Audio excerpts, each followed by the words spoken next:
Lei que vem em vigor em 2017, nós como inspecção a comissão também mesmo aí nós reparar que depois de vista dois dias a casa de cuido aí passar, que o roupa de casa que não tinha permisso que a lei te requerir. Então, nós sinta junto como departamento de governo para isso que vão sinta junto para nós por ajuda a casa de cuido aí não permisso e nós põe fecha para meio de agosto de aí aqui não lo se cumpre com a lei e turlo me se tem permisso.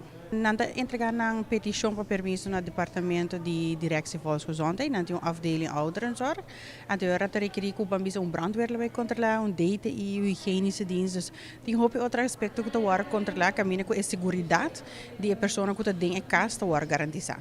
Nanti área que vai acostumando com a presença de inspecção, sobre a área passamos by 12 biana em casa, para nós diferente aspecto, o aspecto de cuido, mas também maneira como dizer, outro aspecto na mesa em ordem acaba para o permisso.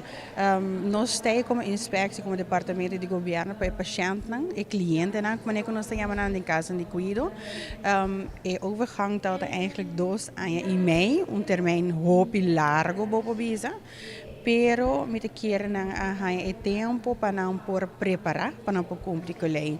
Nós temos medo que se nós não põe deadline, nunca não cumpre com ele, mirando que 2 anos e meio passa e não cumpre com ele. E nossa prioridade queda a pessoa não que tem em casa de cuido. Não tem nenhum caso que tem permisso atualmente, sei no que men automaticamente que não tem casa de cuido que dá bom serviço. Essas duas coisas completamente diferentes, pero nós estamos aqui que aspecto de, por exemplo, brandweer. Se algo menster passa, é também uma situação um pouco difícil. Então, nós queremos começar a aspecto para a inspeção, por tomar o seguinte passo, para echt over de cuido. Que nós brinda de cuido de casa aqui. 1 de agosto, pero se vi caso novo no momento depois de 1 de agosto, nós será imediatamente, porque o momento tem permisso para o mês que vou abrir, assim a lei estipula.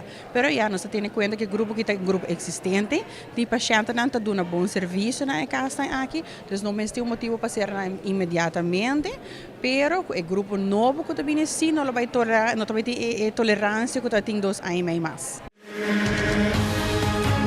Essa kita é a Rubiano, o website